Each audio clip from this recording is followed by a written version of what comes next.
consent, as a result of the proposal by the three Court of Appeal judges that rocked the country in the past month. And, it created such a divide among the people, especially here in Kenya. Now, today we will be just trying to understand the reasoning behind this move by these three Court of Appeal judges. Why don't you, if you have any questions or comments in regards to this topic, feel free to send them in. The hashtag to use on Twitter is #GoodMorningKenya.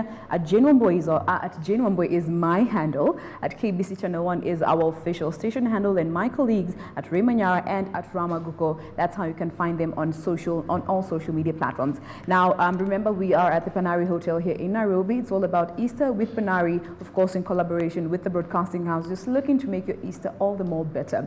If you contributed to, what we had asked you, your Easter experiences, today you might be one of the ones who get to, walk away with a weekend package, a fully paid weekend getaway at the Panari Resort in Nyahururu, or 4 dinner vouchers, courtesy of a Panari Hotel. So keep it here to get to know more if you are the one who gets to walk away with those goodies. Now, with me in studio to just help me with today's discussion on Family Check, I'll start with my immediate left.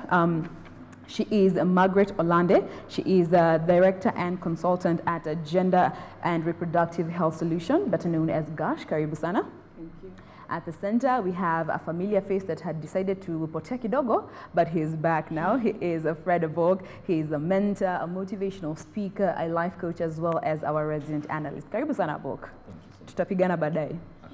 Yeah. And of course, to the extreme left, we have Liz Njoroge. She is a fashion designer by profession, but for the purpose of this discussion, she is here in the capacity of a parent to 3 children, one 21, another 9 years old, and another 5 years of age. Karibu sana. Thank you. Whereas if you have any questions once more, just feel free to send them in. We'll be glad to address them as and when we are able. So now, I believe you heard of the proposal that was tabled by the 3 Court of Appeal judges last month, Yes. Suggesting that we need to amend the Sexual Offences Act to lower the sexual consent age from 18 to 16. Now, we want to go to some of the bases on which they based this proposal on, but before we even get to that, just some statistics, here in Kenya. There are about 10.5 million adolescent children. This is the age between 10 and 19. And they actually make up 22% of the entire population. So you can see this is a big number that we are actually talking about. And now, the mean average age for girls engaging in sex for their first time is estimated to be 16 years. And for boys, it is at 15 years. Now, the average age that these kids get to have their firstborn in this category, for girls, it's at 17, and for boys at 18 years of age. Now, this is the statistics as it is now, with the sexual consent age being at 18. And now we want to lower it. Your thoughts on it? Let me start with you, Doctor. Thank you, Jane. Sex consent age is a challenge worldwide. Yeah. It's not a challenge for us only. Most of the countries are struggling with it. Some countries, especially the Muslim countries, seem to have their consent age lower than the most Christian countries. Mm-hmm. I think this is because they prohibit sex before marriage. Yes. And so they tend to agree with the fact that the age should not be beyond 16 or 18. Mm-hmm. But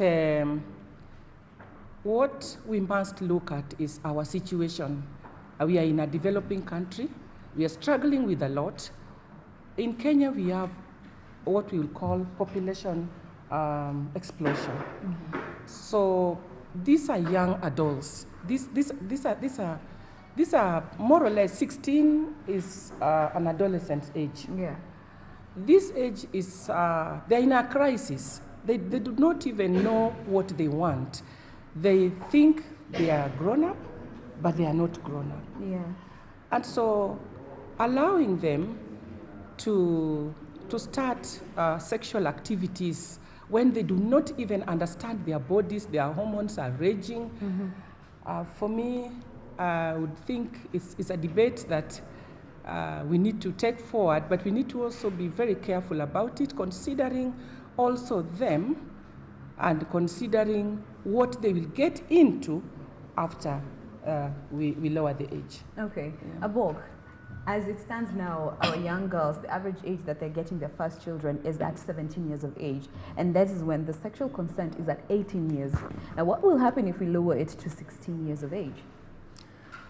Allow me to say that this is a very out of place decision that has actually been made in court. Mm-hmm. Why? Because sex is not just sex. Sex has psychological, physical, mental, social, financial effects that needs to be put into consideration, because when sex is engaged, there is there's a definite outcome that needs to be looked into. And so the responsibility behind the engagement need to be checked on before the actual engagement itself. Yeah. Now, we also get to understand the Africa dynamic on where we are talking about. Sisters say that it's a concern worldwide, and I'm in agreement that is a concern. Maybe in the developed society, it's something that can actually be acceptable. But hey, let's look at the dynamics of where we are.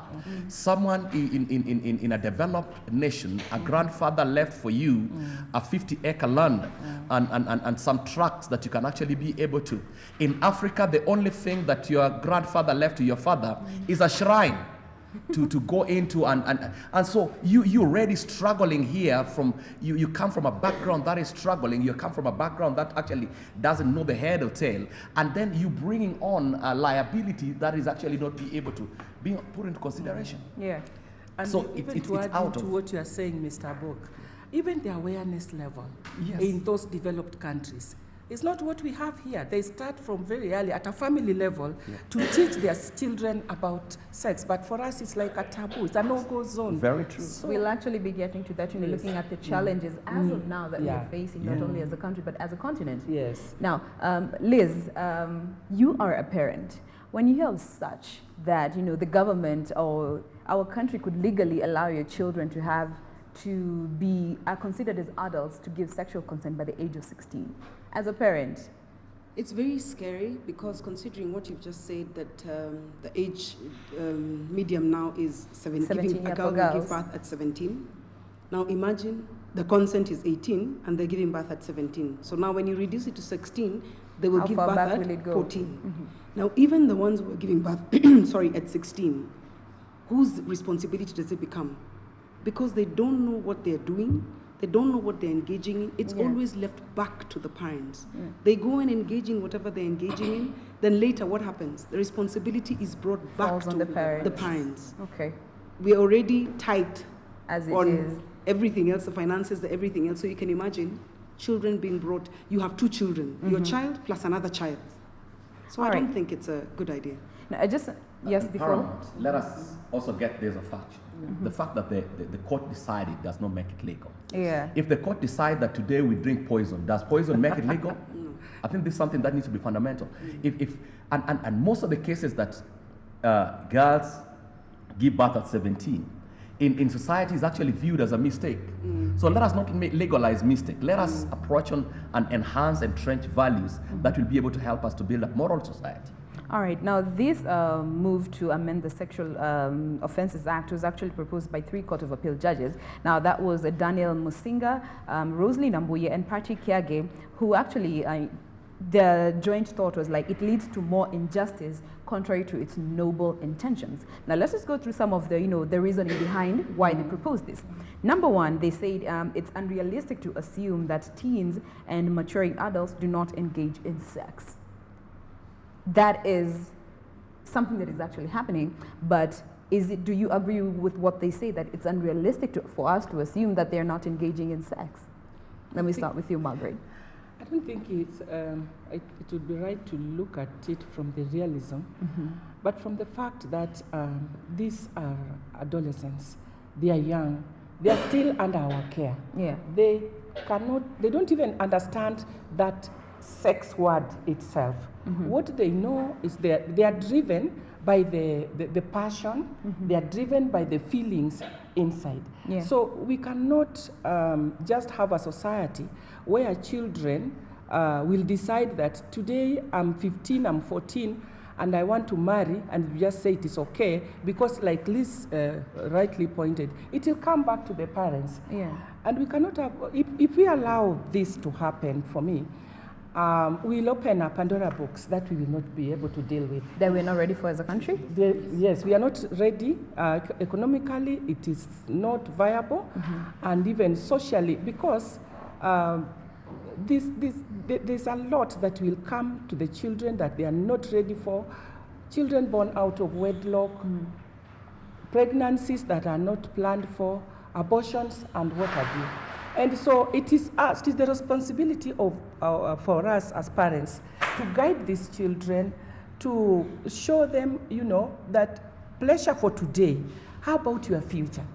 How about if you wait until you are mature, until you understand what sex means and when to do it? Yeah. So I think it is our responsibility not to just allow children, because tomorrow my 14-year-old boy will take a car to drive, will take a gun, and why would I stop them? How about if they get into drugs? Why should I stop them? Because we have allowed everything to happen, because whatever they say must go. Then what is the responsibility of a parent? Okay. Yeah. Now, I want to come to you, Liz. They say that also this debate is long overdue. We should have had this discussion long ago to, amend the Sexual Offense Act. And they also argue that underage girls and boys engage in sexual relations, and I quote, with their eyes fully open, able to make informed and intelligent decisions about their bodies and their lives.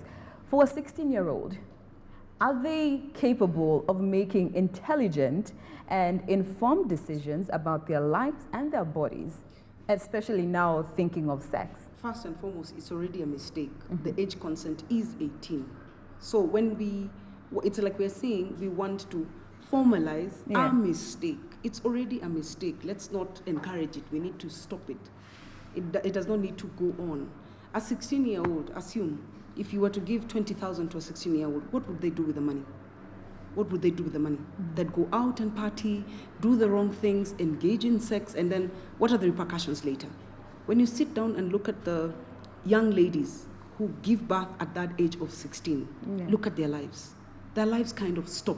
You give birth, maybe you're in a place where majority of them don't come from rich families. They come from very humble backgrounds. Yeah. Maybe a boy just cheated her and told her, I'll pay school fee for you, or 3/4 of the time they did it not with their own consent. It's because of a few problems that they have here and there.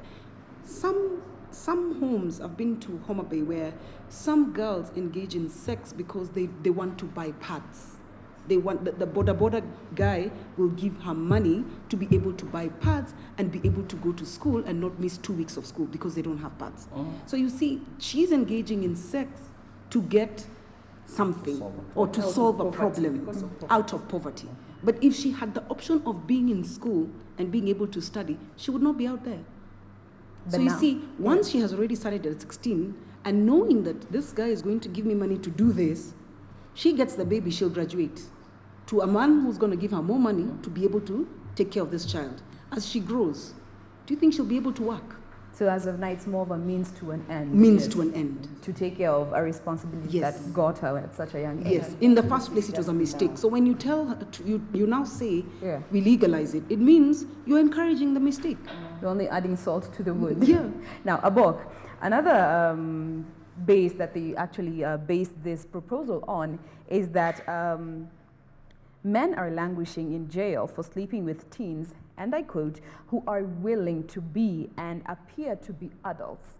This also led to the reversal of, there was one Eliud Waweru who was sentenced for 15 years for allegedly sleeping with a 17-year-old. Now, the backstory is that he impregnated this 17-year-old girl just after high school. They eloped, and then they agreed on a dowry with the father in the presence of the chief. It is only when he failed to pay the dowry that's when he was arrested and charged with defilement. And now here the judges are arguing, they actually based this proposal, they observed this from his case, that, you know, our men are just languishing in jail, yet these children appear and they look like adults. Great. I think it's necessary to understand that the law borrows a lot from the good book. Yeah. And the good book gives a man the responsibility to be the head, the guide, and the super understanding person within the context of a relationship. And so, this, number one, got to understand that God gives a man the responsibility to be the one on the know and be the one in charge. And so, when a man is caught in such kind of a quagmire, it's important to understand that they are not caught in a quagmire because of the action, but on the responsibility required of them to undertake. Yeah. Right?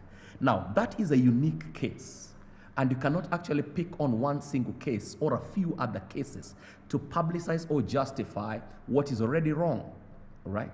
Now, the element that we need to look at here is what is the morality aspect of this? What is the psychological effect? What is the social effect? What are the financial effects? Because why did the man fail to pay dowry in the first place? He was financially distorted. Because if he had on that, he would actually be able to manage on that. And it was 80,000. Yes. Now, if someone cannot be able to pay 8,000, how can 80. 18,000? 80,000. Yeah. Now, look at 80,000 with maybe the child is born with a defect, you know, that requires an operation and all these kind of things. Will this person be able to take on that consideration? Now, what we are actually burying our head on the sand here is lack of a mentorship for a boy child. Yes. Lack of clear understanding of formalizing a pathway for the boy child. Now, what you fail to clearly articulate, someone will actually be able to articulate it for you. You need to get to understand that there are voices that are roaming out there to teach wrong things when parents refuse to teach the right thing. Yes. And I think we need to come out, and it is vulnerable. You know, I'm a man among three ladies here, and unfortunately, that the boy child is still an issue, in that they are left out there to survive and discover for themselves. And on the path of discovery, they are doing all manner of mistakes to try to rectify what they think is right. It's high time for both the genders to rise up for the boy child and make the boy child get to understand that he is the head, he is the king, and he is the governance within the family concept. That every decision that they make has a repercussion. Now, let's just look at now the challenges that are actually facing this whole issue. Now, there was a tweet that I saw on social media talking about South Africa and Nigeria. When you look at the sexual consent age for Nigeria, it's the lowest in the world at 11 years of age. South Africa, it's 12 years of age, as well as Angola. And someone was arguing that looking at the economy of Nigeria and South Africa, they're doing so well, regardless of some non-pertinent issue, in quotes, as opposed to sexual consent. Now, this is somebody who is fully grown and sharing such opinions online, basing the economy, comparing the economy and sexual consent age. What is wrong with us as a society? If I can allude to what Mr. Bock had just said Yeah.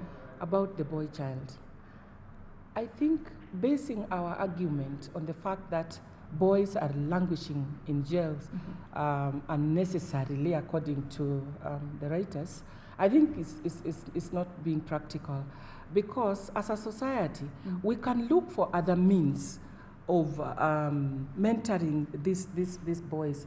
Are there men to mentor boys? You know, when a boy reaches 13 years and onwards, Yeah. they think their mothers have nothing to tell them. You know, it is very difficult to mentor them. So is the man missing, you know, in this equation? Where is the man when this boy is lacking mentorship? Where is the role model? Because who are you as a father? Yeah. If you are a father figure who only come in the evening, and then in the morning you go to work, don't even talk to your son, you don't even know that your son has reached adolescence, you don't even know that the hormones are raging. What should I teach my son so that he can be, you know, a responsible man in the society? Coming back to your question about comparing human beings to the economy, Nigeria, I don't think it is doing so well as that one. And even if we should not compare human beings, the person who wrote it probably does not even know the psychology and the morphology of a young lady, especially a young lady who has become pregnant, whose morphology, and she cannot even push this child because she's still underage. This lady may go through hemorrhage. This lady may even die trying to abort because she's trying to hide. The society is not, so helpful to her because fingers are pointing at her. Yet, we are the ones who told her that it is okay for her to engage in sexual activities below the age of 18. Even that 18, for me, if you ask me, Jane, I would have said it should be taken to 22 or 23 because it's sex running. Yes. Yeah. I mean, so we have to really look at the life of especially the girl. I know, Mr. Bok, you are for the boy. Yes, I agree. Now vote for them. I agree, but we should not leave them behind because in this act, there is no woman who becomes pregnant by themselves. Yes. There is a man in this equation. Yes. But mostly when you look at this, the young girls who become pregnant before the age of 18, most of them are impregnated by older men. Older men who are responsible, who should know better that they are committing. It's like a statutory rape. Yeah. Because they are not ready. So I agree that we need mentorship. We need even programs so that, like now, the schools are closed. How are we engaging? Boys are really active. You don't want to keep them. If I told my daughter, stay in the kitchen, do ABCD, and go, make sure the house is clean and all that. What is the boy doing? The boy in town is not looking after cattle like before. So how are they engaged? They don't have fields. We are built everywhere. The recreation places are not even there. So where is that place where they go even to play football? Yes. For me, Jane, yes, even the religious, the churches are not helping us because I go to church every Sunday. Most teachings are not teaching values. We have left our values and our beliefs as Africans. So for me, I blame men for not being there as role models, and that is why the boy child has been left behind. Where were they when women were fighting for women? Because it is only women who fought for girls anyway. Okay. Yeah. Now, Abok, before you actually answer that, now, for most people, they don't really understand what does sexual consent entail as a whole. Yes. There was this discussion I was having with a few people back a few days ago, and they were saying that, if a guy takes a girl out, they have fun, they get wasted, then he goes back home with her. She's not sober, she blacks out, and he goes ahead to have sex with her. One argued that can be considered, that is actually rape. The other one argued, how is it rape? And she accepted to go back home with me. Now, from your understanding, what are the different spheres of sexual consent? What does it entail even in the first place? I think, now, let me answer the Nigeria guy, then I come into that. Sure. I think the guy does not understand the demography of Nigeria. I've personally been in Nigeria, where there are shanties on top of water, and people are languishing in poverty. The government cannot even get the statistics of their own nation. And that's what you're calling the economy that is growing on up. I think you need to check up your facts. People are so cheap on the Twitter. And we are talking about some fundamental things here that we need to be very serious about. Now, when it comes into the matters of sexual consent is not about engaging ourselves sexually. It's about alluding into the responsibility of getting into contact. An African does not understand what courtship is all about. Now, courtship is about the self-discovery, but also getting to discover your partner emotionally, psychologically, but also in the ability or dynamic. There are things that you can do when you are actually courting that does not actually engage sexual activities. Yeah. There are things that, you get to understand the psychology of the woman, the dynamics of the woman. If I tell you that I stand here after working with the young people for over 20 years, I courted the wife I married for 6 years without engaging ourselves in sex. And we were actually focusing on how to develop one another psychologically, financially, and socially by engaging in activities that can be able to develop us. Yeah. Now, I believe that when these guys were talking about sexual consent, they were giving these young people responsibility to get to interact, you know, to socialize without specializing. Are we getting on another? But you know, I have always said on our show that, hey, we are not animals. It is only a cow, a bull who look at another cow and immediately jump on top of it. We have clear understanding. That's why when a man was placed in the Garden of Eden, he was given the responsibility to give animals names.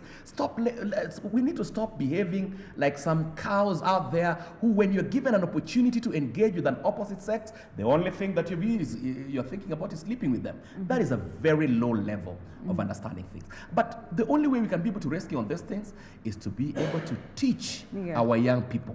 What does it necessarily mean to court a girl? What does it necessarily mean to have a girlfriend? You know, so that they grow with understanding. So as it stands, you know, we can rightfully say that we don't, as a society, as a community, we don't fully understand the different aspects when it comes to sexual consent. Because if we are able to just tolerate a proposal to lower the age to 16 years of age, what is the mental capability to be able to decide, you know, if I engage in sex right now, I might get pregnant, I'll be ready for that child, I'll be ready to continue with school, I should be ready to get a job, you know, take care of myself moving on. Now, the other argument would be, and just looking at the challenges as it stands right now, is the whole aspect of even your sexual education, and especially now that the children are on holiday. We don't have as much a sexual education even in our schools as it stands. For most people, they got to know about sex by exploring. They got to learn all these things about sexual interactions by exploring by themselves, which is still an undoing of our own. So when it comes to this sexual education, what more do we need to do, especially the education bit of it? Let me hear from you, Liz, as a parent. As a parent, I've told you I have a boy who's big enough now, and he came back the other day and he was telling us, Mommy, you know, there's this girl in school I like her. So I told her, is she your girlfriend? He's like, I'm not so sure. But you see now, that's the right stage to start telling him, yes, she's your girlfriend, or yes, she's not your girlfriend. Yeah. And this is what is expected of you, and this is, so do you help her do homework? He's like, yeah, sometimes I like helping her do homework and stuff. So you see, when you start that early enough, then he'll be able to tell you each and everything that happens. For me and my son nowadays, we've started something called a date night or date something. So we go out and we talk about how was school, how was everything, so that you're able to understand what is he all about. So you see, if I don't have that with him, he will not tell me about that girl. Next thing you know, you're being told your children were found doing God knows what. How are you going to answer? So you see, for him, if he explains to me, Mommy, this is what happened and this, so he finds it freer to talk to me and tell me, this and this happened, Mommy, is it right or is it wrong? So that way he grows up knowing. The earlier you start, the better, because now he knows this and this and this is what happens. For me, when I was growing up, it was different. Our parents never, in fact, if you bring up that topic of sex, you will be beaten thoroughly. Plus the neighbor's mom, plus the other neighbor, you will be beaten properly. But I would say maybe my parents were different. They didn't talk to us about sex, but they said, if you have a friend of the opposite sex who wants to come and visit you, get into the house. Let me not ever get you outside the house. Muingie kwa nyumba. Go watch a movie in the house. Go do whatever you want to do inside the house. Those things of outside the gate, let me not. If that friend of yours does not want to come into the house, then I don't want that friendship. So it taught me to know that, you know, the fact that you can bring your friend into the house, and I'm hoping to also teach my children. If you have friends, 3/4 of my neighbors find it strange that I allow children to come into my house and not the vice versa. I prefer they come so that you're able to know who is your child playing with. What doctrines does the other parent have that you don't know? You know, you could be teaching your child the right thing, but they go to the neighbor and they told you, your mommy doesn't know. You know, this is what happens. Then they're shown pornography. Before you know it, because you don't talk to your child, you don't know. You just find stories and stories of your child did this, but you can't relate because you don't know your child. Now, Abo, just hearing from what she's saying, you know, the cultural disposition of our country, as it, not just Kenya, the continent as a whole, we still find talking about matters to do with sex as a taboo. You're not able to even talk about sexual relations with your parents. You know, even back in the day, if you're watching TV and a certain scene of kissing comes up, unaambiwa mfunge macho.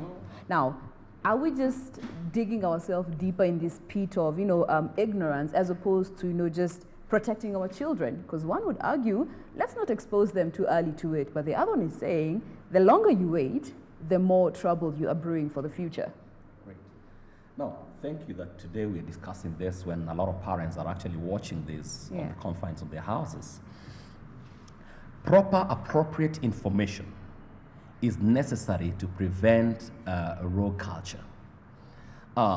We are in a society today that it is necessary, it is paramount, it is important to give information, relevant information to our children concerning sex so that they grow with understanding. Yeah. Because every avenue out there, from the screens to the discussions in their WhatsApp group, is based on the wrong information. It is necessary for a parent who you articulate values in your family of what you would want an outcome to be, to take inevitable steps and give the right information to your children.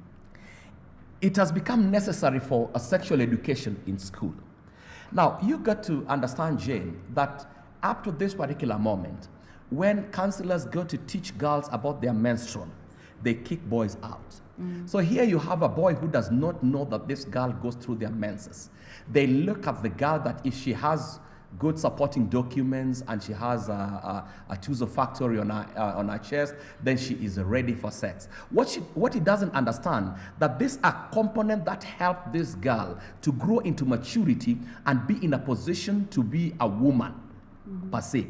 Now, it is as much as young girls are being empowered on sexual effect, young men need to get an understanding on the changes that take place. That it is not that if a girl changes, then she is sexually right. No, she is just growing up to be in a mature age, and these are inevitable. A lot of young people out there do not understand the changes in a woman. All right? They just see and they see an attractive person. So it is inevitable. So paramount information needs to be clear.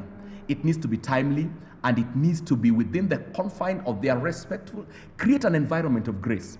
How do we correct our children? Yeah. All right. Do we correct? The society today is not about how much we spank our children, but it's about how we bring them close and let them know the right information. When you go to the bank does not teach its staff on how to detect wrong currency. They expose their staff to the right currency until when they see the wrong one, they say this one is fake. Now, we have actually left our children in an aloof. They do not know the right, they do not know the wrong. So they are always in discovery. And in the discovery process, they get to mess up.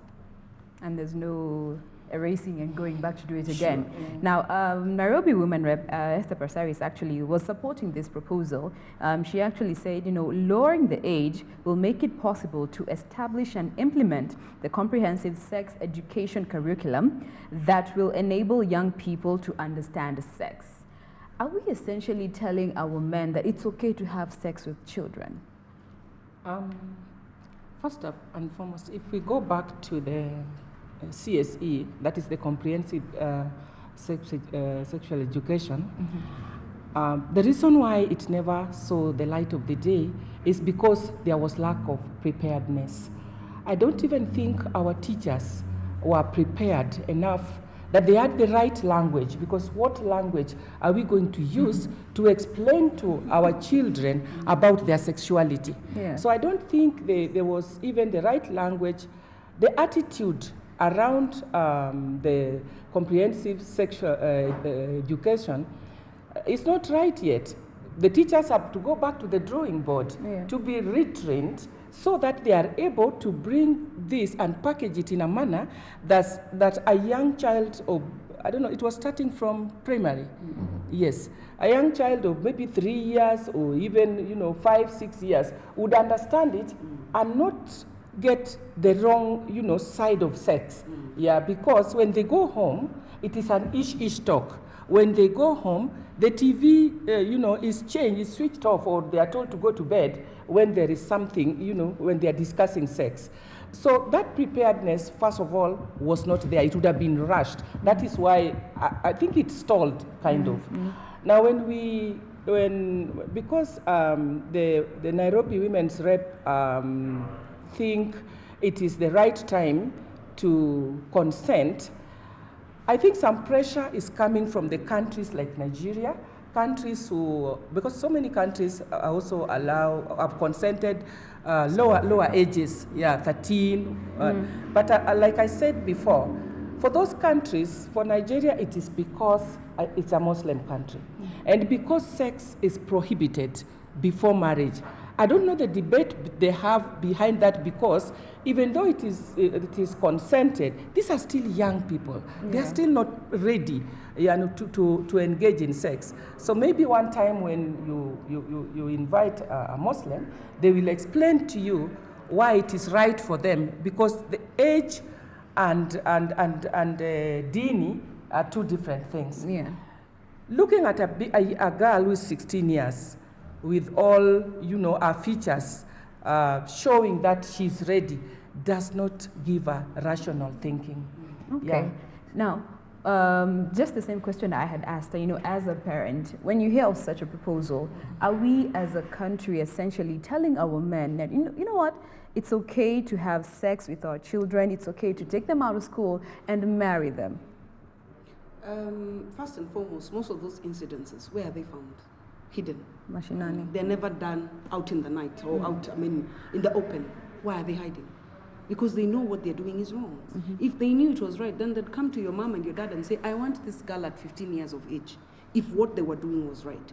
So they automatically know what they're doing is wrong, and it's done, in hidden spaces and hidden. And when it comes out, sometimes you hear these stories of a young girl was raped, and then the father of the girl has been paid by the molester. I mean, the thing has been taken to court, but the father of the girl has been paid by the molester to hush things down.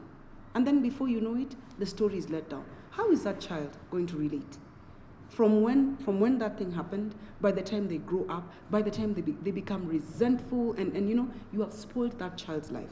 Now, what is the psychological state of this child, yeah? So, physically, a 16-year-old can carry a pregnancy to full term. Yes. They can be able to deliver. Yes. But what is their mental state? Are they ready for such? The other day, there was this story of a mother who actually married off her 9-year-old daughter because of poverty to be able to feed her other children, yes, presumably boys. So here is a parent marrying off a 9-year-old. Yes, they can be able to carry that pregnancy, but what other consequences are there on this child when you think about it? The psychological effect is so traumatizing. And that's why it's unfortunate to hear a leader commenting on that. The question we need to ask ourselves, why is the poverty level such to an extent that someone can actually be able to marry a 9-year-old? Can we have legislative elements or laws that can be able to guide a clear distribution? If Esther Passari would have been pregnant at 15, would she be a women rep? She would not. Right? We need to ask God. I think it's unfortunate that we have wrong leaders, and it's fundamental that they are there. There's nothing we can do. But it's fundamental to understand that it is not about the physiological elements of the girl, but the psychological dynamics and the social impact that it erases on. Let us look at this, because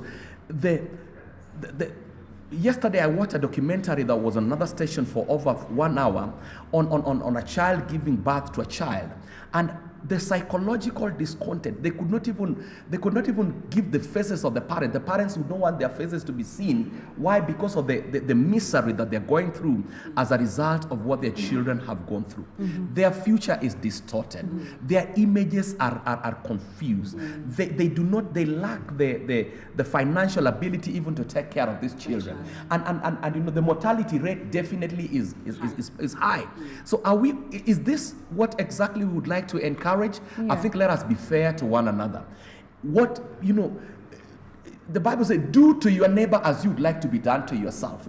When we're making on some hilarious comments that actually are neither here nor there, and yet you yourself, because there is no rich person, there's no someone who's have a financial muscle who will allow even their 17-year-old girl to get pregnant. It is paramount. And let us talk facts here. So when our politicians come and tell you that it's 16, and yet their own daughter will get married at 24, come on. Let us rise up for one another. Okay. I think you'd like to add to that? What's happening also, Mr. Abok, when we are talking about our daughters being married or engaging in sexual activities at 16 years, Do you know I'm not talking about my daughter? For me, it's remote. Yes. I'm talking about other people's daughters. I'm talking about other people's sons. But this one will come back to me. Yeah. Abortion will be there because this girl is hiding. Yeah. Death is there also. And also suicide is also there. Why are we having a lot of suicidal tendencies or cases in our society? It's because we have, thrown our values to the dustbin. Okay. Yeah. Do you feel we need to introduce, the whole aspect of contraceptives to our children, especially in high school, just to be able to help towards this sexual education bit that is still shunned, not as appreciated, not as talked about? Let me hear from you, Obok. I stand to say you do not legalize a misconception because of the immoral discontent that is in the society. What is the main purpose of contraceptives? It's you are in a consent, but you are not ready for it. Yeah. All right. Now we will actually be putting off the fire that we have lit our own self. So instead of putting the fire and avoiding the hullabaloo's damage, why can't we avoid the fire itself? Yeah. And how do we avoid the fire? Instead of allowing the contraceptives, the resources that are used in those contraceptives, why can't we use the resources to be able to adhere and highlight morality concept? Because when people are moral, when they have the know-how, when they're sensitive to what they ought to do when, we will not even talk about that. It will not be there.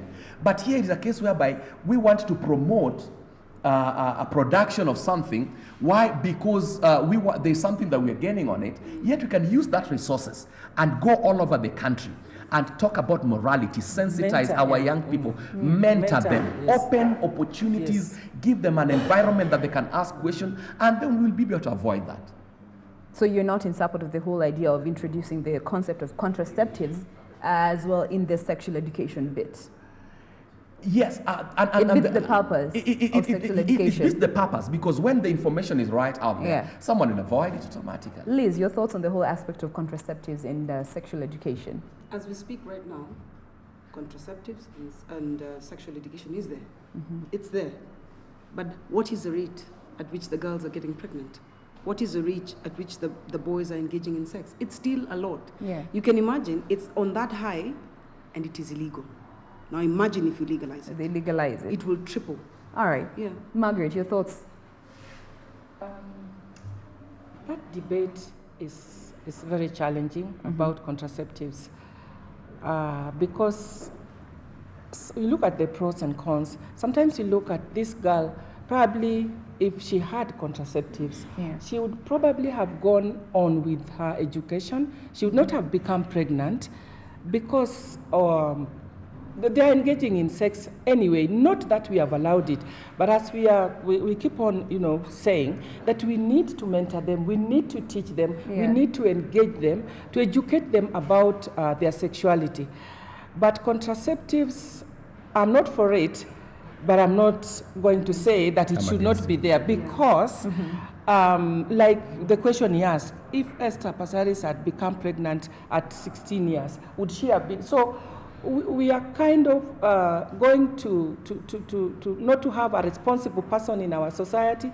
This girl will not go on. Poverty, she will be in a vicious circle. She'll give birth to children who she cannot even take care of, maybe not take to school, and the poverty vicious circle remains. Continues. So with proper education, I could agree on contraceptives, but with proper education. Sorry to interrupt. Majority of the times, the girls who get pregnant at that age, look at their lifestyle. Yeah. They normally get married early. Yes. To the highest bidder. The only available person who's going to take them with that child. They'll go and get mistreated and stay in that home because that is the only person who accepted them with their child. Okay. You understand? Yeah. How does it go on later on? When maybe you might find a nice man who's going to love your child. Sometimes you might find a man who will not love your child. Yeah. So this child, imagine, already from a broken home, you've come back to a home where these ones are daddy special, you are not. How do they grow up? It's a cycle because this child is going to grow with resentment and come back again, it will be the same. Okay, as we wind the conversation, now in terms of advocacy and awareness, what more needs to be done? Let me start with a book briefly as we wind the conversation down. Advocacy and awareness. I think advocacy and awareness, it's paramount. I think more resources need to be put on advocacy. There are people there who are actually out to give advocacy, but they are limited on resources. Let us pump on resources. Yeah. Let the women rep pump in resources in Nairobi to promote advocacy instead of talking cheap things on the television. Secondly, parents need to take their responsibility. It all rains down into the value systems that we engage in our family, the proper information that we give on to our children, but also on what environment are we creating on. Okay. Secondly, thirdly, the media and is finally? Finally, Yes. So there's something on. The media is aloof. We've left parenting to Ezekiel Mutua. He's doing a good job, but please, the media, let us still have on the component of Africa. What are we showing on? Okay. You know, what are the value systems? I know you're running on a TV station and you want to promote on some Western kind of values, but hey, we are Africans. Okay. Lastly, let us, as we are promoting the contraceptive, let us also talk about the side effects of the contraceptive. Because I'm in the counseling field. What are the consequences? What are the late consequences of those side effects? That's a discussion for another day, which we are going to be having. Liz, as a parent, in terms of advocacy and awareness, what more needs to be done in 30 seconds? The best I would tell parents would be your children's friend. When you're your child's friend, there's that relationship where you know what's going on, and they'll always tell. They might not tell you everything, but at least you'll be able to tell what's going on. Majority of the times you'll find children who most of the time engage in sex at that early age, it's because they don't have direction or they don't have a friendship with their parents. So they'll tell you, I'm going to Nani's place. You don't know what they're going to do there. You don't know who they're going to be with there. But just because that child will be slightly away from you, you'll be able to do whatever you want to do. You send them. Let's be our children's friends. Let's create time for our children and get to understand them and be their teacher. Let them not learn from somebody else. And know who they are. Let them learn from you. Okay. Margaret. I need to say that contraceptives do not prevent HIV and AIDS. Young people need to know that. And on advocacy, we need all the players on board. We need faith-based organizations, we need schools, but mostly we need parents. Parents tend to protect their children, and teachers these days do not even have the authority they used to have before when we were schooling. It's not there. You try to show a child the right way, you try to bring some sense to them, and then their parents are on you. And so even NGOs, it is unfortunate, Jane, that we have devolution, we have, even women reps. And where is that money going to?